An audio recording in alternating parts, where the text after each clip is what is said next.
Selamun aleyküm muhterem cemaat. Мен яңадан барлыкка килдем бит әле мин. Бу сөйләп битәсе нәрсәм, элек авыл җирендә яшәгән кеше бит инде бөтенесе дә мал асрый торган иде. Кышка кадәр терлек азыгын туплап калдырабыз. Печәнен, саламын дигәндәй, бөтенесен дә тупларга тырышабыз.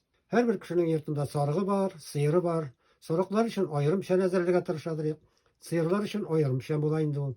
Сыерлар өчен инде сыер тоткан кеше инде белә, аларга инде катырак печән дә ярый. Менә сарык иш нәрсәгә ваграк печән, йомшаграк печән кирәк. Бәкәйләренә тем более вак печән кирәк. Без әйтә торган инде, менә бу иң әйбәт печән, бәкәй печәне генә дип, ул вак кына үскән печән булыр иде.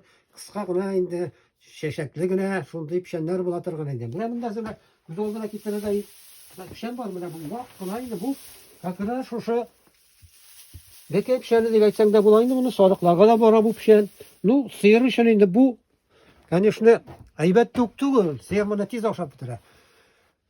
Инде сыерның менә бу утлык дип әйтергә кирәк, сыерга салып куйган вакытта инде мал чәчеп бетермәсен өчен өстенә инде дә булса авыррак әйбер салып куя торган ягында утын пүләне нәрсәме шул әрәм итмәсен дип инде. Шулай була торган инде.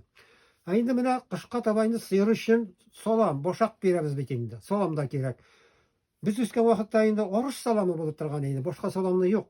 Әгәр дә инде арпа саламы булса, ул тагы да әйбәт, чөнки ул йомшак салам. Аны сыер булай башаксыз да ашый, башак бирмәсәң дә ашый торган иде инде.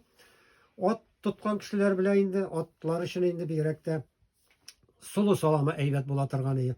Сулының үзе дә орлыгы дип әйтик инде. Ул бәк рәкмәсе инде билгеле, ат инде сыерларга, сарыкларга караганда аларның тормышлары авыррак инде. Алардан печән бик әзерләргә торган иде атка. Күбрәк салам була торган инде. Бу тагы нәрсә әйтергә кирәк? Авыл җирендә яшәгән кеше белә инде, авыр тормыш инде ул үзенә күрә инде. Малларны шулай итеп тәрбияләп, кышны чыгарырга тырыша торган инде. Безнең үскән чорда әйтә торганнары инде, бер сыер өчен 4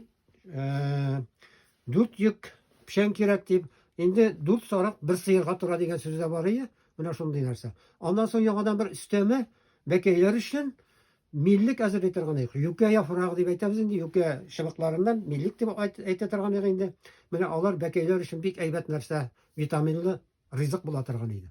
Мал тотучыларга инде минем теләкләрем нәрсә? Аларның барсының да мал соннары сау-сәламәт булсыннар, маллары сау-сәламәт булсыннар, ризыклары мул булсын, шушы асраган маллары үзләренә бәрәкәтле хәләл ризык булсын.